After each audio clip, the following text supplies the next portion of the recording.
What is going on, everybody?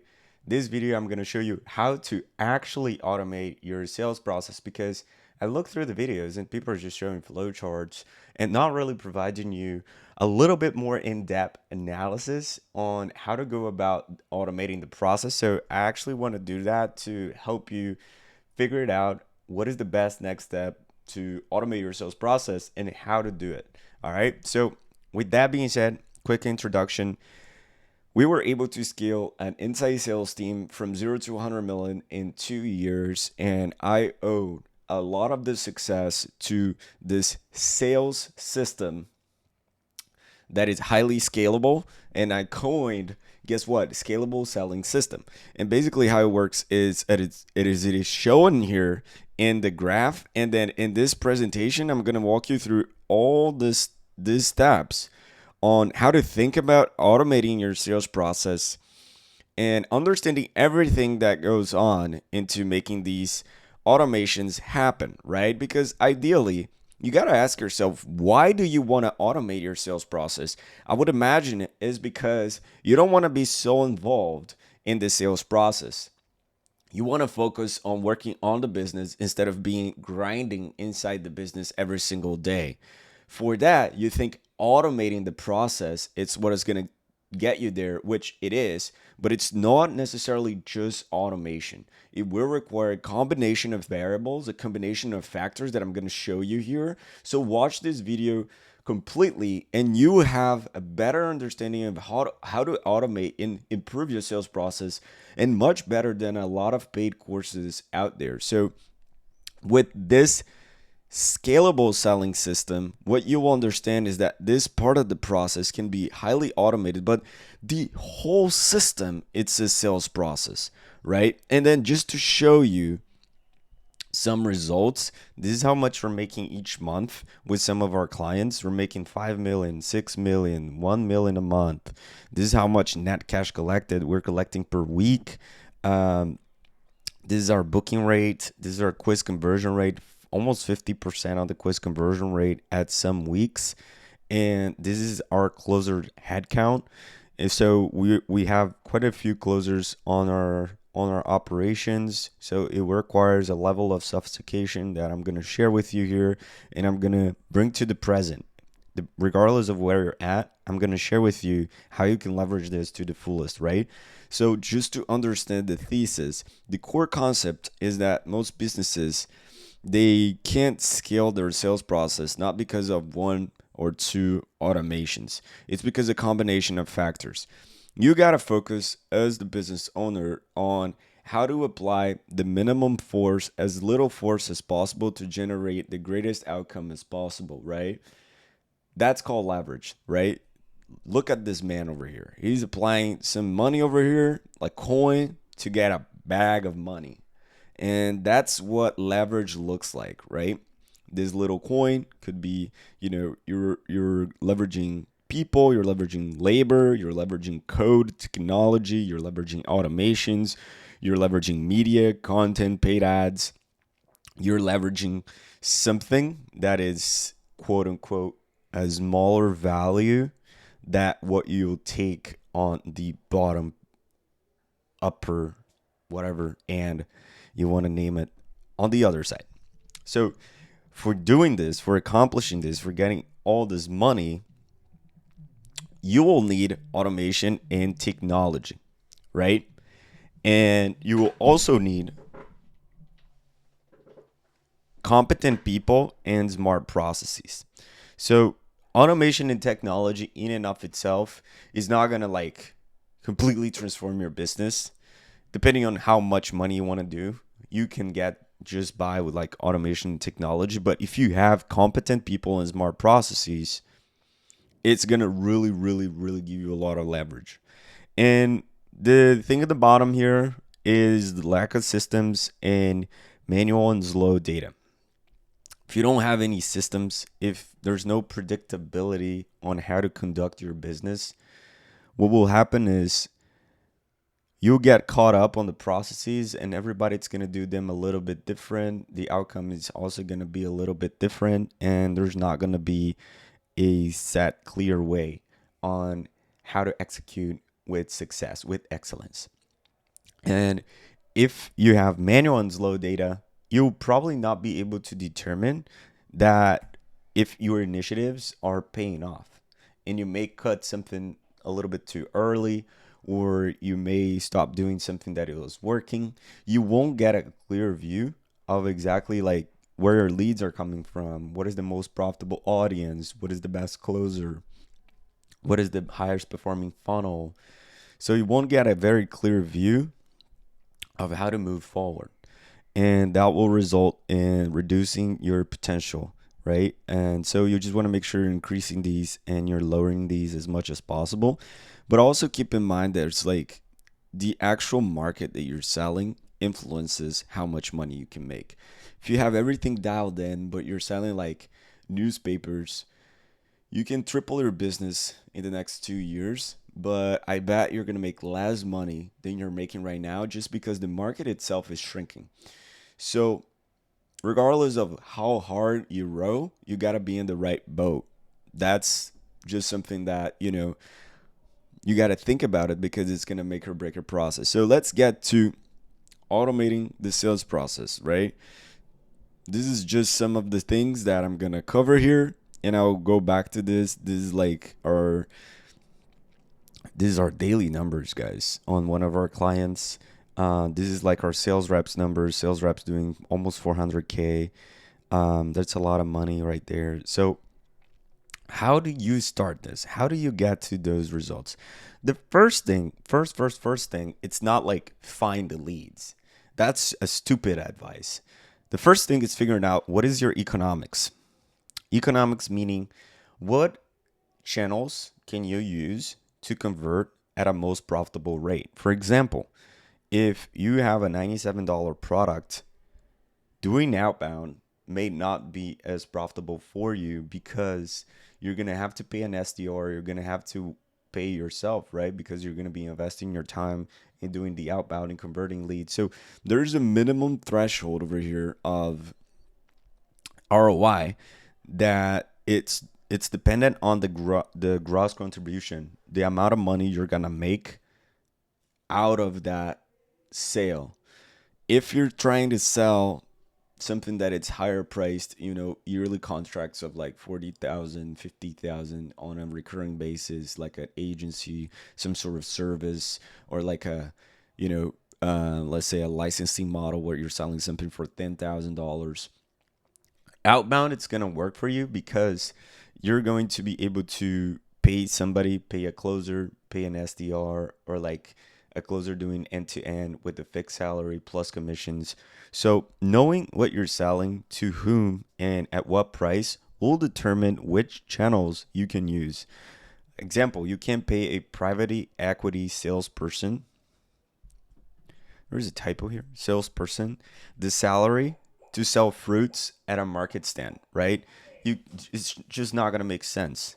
And you can't pay a Ferrari salesperson to sell Volkswagens, because they're just selling higher price items. They're gonna be more expensive and they're gonna be better. So the economics will determine the level of sophistication you can have on your acquisition channel. And all of the depend on the price you charge, right? So if you're selling things that are more expensive, you can do outbound because it's gonna make sense. But if you're selling like low ticket items like $97, $300, etc., like $150, if the price is too low, outbound won't work that well. Running at a small scale paid ads, probably it's gonna work better if you're like try to test with lower budgets and try to see if you get conversions, because you're not going to be profitable, and guarantee you, if you're selling like $500 products with outbound. So if your product price is high, let's say 2,000, 3,000, 4,000 and above, outbound would work as a good way to find product market fit or scale your operations. So once you figured out like what is your economics, what is the price you're paying, what are the funnel conversion metrics, you're going to be able to determine where you're going to pick the leads. Where are you going to find these leads, right? So when you figure out your numbers, you can search for leads, which will depend on each channel. There's only really like four ways to find people, like four channels. You can either do content, outreach, paid traffic, or partnerships. That's pretty much it.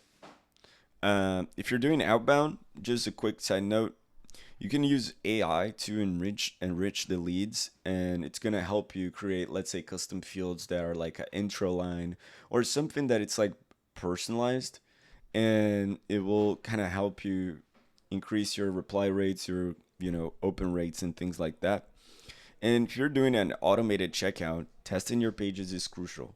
The money you're paying on ads, it's going to be highly dependent on the level of conversion on your funnel. So you want to make sure you can increase the conversion on your funnel so that your ads are more profitable.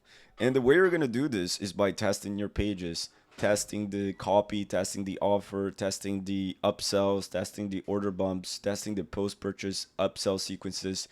You got to set it all up so that you have, think about it, like the more times you try to reach somebody or the more ways you try to test something, it is very likely that you're going to figure it out how to improve it than just expecting it to work completely and at its fullest potential just with one page. So you're just increasing your odds of success if you're testing pages on an automated checkout. So this is just an example of setting it up an outbound. So you can see like 67 mailboxes. Like if you just get your main domain and you start doing outbound and you send, 100 emails on your domain, you're just gonna mess up your reputation, or your emails are gonna land on the spam folder. So you want to make sure that you're creating disposable domains. You have only 2 to 3 inboxes per domain. You're not sending more than 40 to 50 emails per day per inbox, and you're warming up your inboxes so that they don't land on the spam folder. So this is just showing you like an example of setting up inboxes for outbound.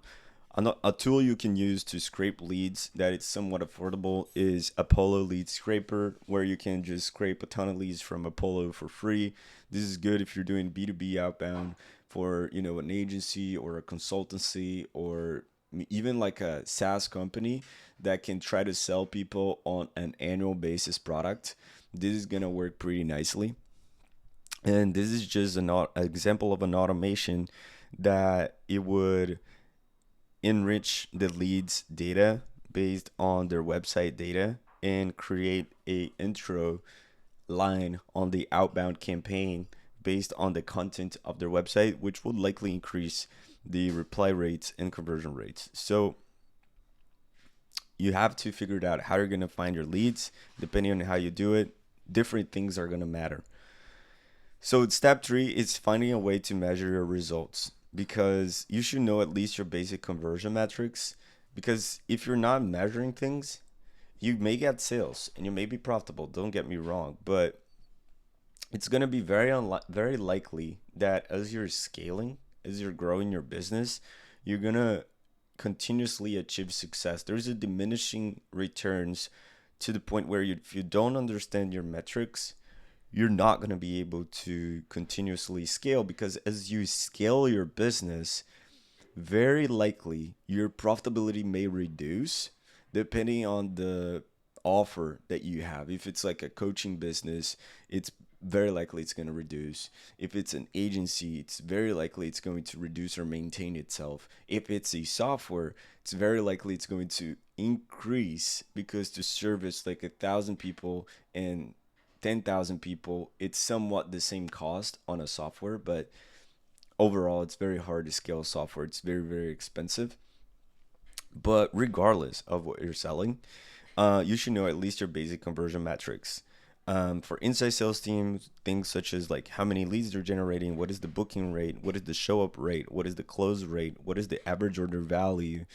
It's going to allow you to identify like what success looks like.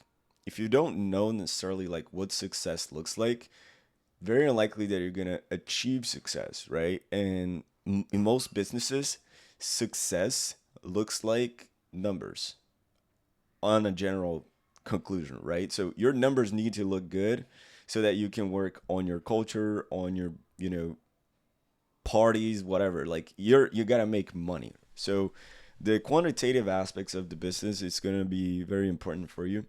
And if you're just doing like an automated checkout for a low ticket priced offer, you gotta know like each page funnel conversion.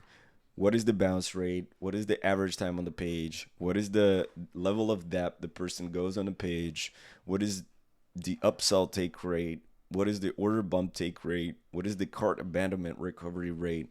What is the even like the upsell take rate on the emails if the person doesn't take the upsells on the funnel?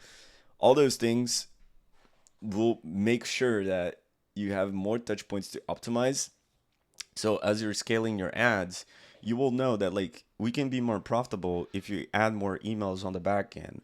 We can get way more profitable after day 14, after day 20. That's our average order value for people after a certain amount of days. So you can spend more on ads if you know that, right? Knowing that you have a sales cycle length and what is the LTV on that sales cycle will allow you to spend more on ads to acquire a customer. So finding ways to measure your results, it's kind of important, I would say. And then the step 4, it's write your copy. If you're doing outbound, you got to write your email copy, your landing page copy, your reminders, your no-shows, your cancellations, your post calls. And if you're just doing automated checkout, you got to write your landing page copy as well, your ad copy, your cart abandonment copy, your upsell pages copy, your upsell emails, SMS copy, and all that stuff. So it's just like part of it, right? Nowadays, you can use specific sales frameworks to create a copy that is highly resonant with your audience. So you gotta write this copy, okay? And then the 5th step is setting up a CRM.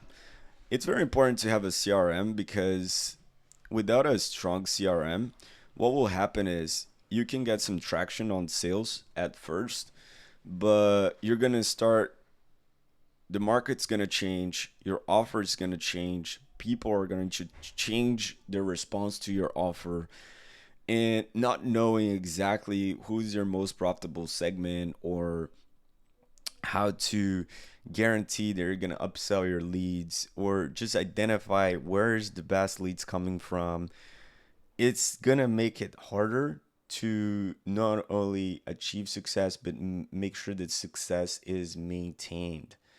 All right. So you should have a CRM. And for the automated checkout process, all of your copy that you wrote in the automated workflows should be there. Your automated workflows should be there. For outbound and inside sales team, your reminders, your no-shows, your cancellations, your post-call sequences should be there. And all of your lead segmentation should be inside your CRM.